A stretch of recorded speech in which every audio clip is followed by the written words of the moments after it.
जेव्हा आहे ना शिवाजीराजे मेले ना, त्याच्यानंतर छत्रपती संभाजीराजे तसे छत्रपती खूप पुढे चालत गेले.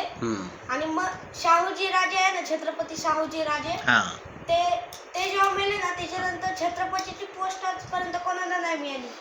म्हणून छत्रपती आहे ना, पोस्ट ती खाली गेली. आणि पेशवाज आहे ना, पेशवाज म्हणजे त्या काळाचे म्हणजे पेशवाज म्हणजे आजच्या काळाचे प्राईम मिनिस्टर, छत्रपती म्हणजे आजच्या काळाचे प्रेसिडेंट.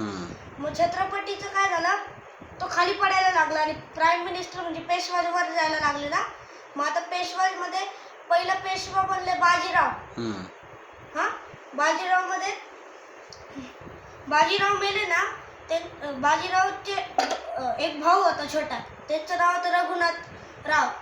मग बाजीराव जेव्हा मेले 1761 मध्ये, तेव्हाच त्या रघुनाथ रावला हे बनायचं होतं काय, प्राईम मिनिस्टर पेशवा. पण माधवरावला बनवलं. म्हणून ते 1761 पासून 1771 पर्यंत या डिकेड मध्ये ना, ते त्यांच्यामध्ये खूप असं चालत राहिलं. म्हणजे मारायचा त्यांनी प्रयत्न केला. जसं नारायण रावला मारलं ना, तसं त्यांनी मारायचा प्रयत्न केला त्यांना, पण ते असफल राहिले ना. मग ते परत 1771 मध्ये माधवराव मेले आणि त्यांचा मुलगा नारायण रावला परत बनवलं पेशवा.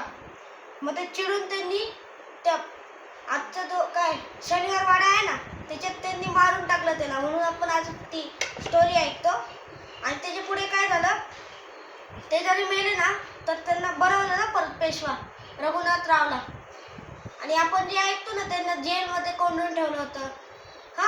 ते माधवरावने ठेवलं होतं कोंडून. आणि जेव्हा नारायण राव आले तेव्हा पण ते जेलमध्ये होते. पण कसे तरी ते काय सुटून आहे ना, कारण नारायण राव ते छोटे होते ना, त्यांना काय अजून समजायचं नाही. म्हणून ते कसे तरी करून ते सुटले जेलमधून आणि त्यांना मारून टाकलं. मग ते परत पेशवा बनले. पण त्याच्यात 1 वर्षानंतर 1773 मध्ये जेव्हा ते मेले ना, त्याच्यात 1 वर्षानंतर त्यांची जी बायको होती ना, त्यांना मुलगा झाला आणि त्याचं नाव ठेवलं माधवराव 2. म्हणजे नारायणरावच्या पप्पांचंच नाव त्यांनी ठेवलं ते. आणि मग त्याच्यानंतर माधवराव 2 ना, त्यांना ते बॉन्ड झाल्या ते नाना फडणवीस आहे ना, जेव्हा ते डिसिजन घ्यायचे, ते डिसिजन घेण्याचे हेड होते नाना फडणवीस. त्यांनी डिक्लेअर केलं की आजपासून काय पेशवा होणार नवीन. त्याच्यानंतर पण एवढ्या छोट्या याच्यात ते पेशवा नाही होऊ शकत ना. मग तोपर्यंत नाना फडणवीसने ना ते चालू ठेवलं. म्हणजे ते तोपर्यंत पेशवा बनले.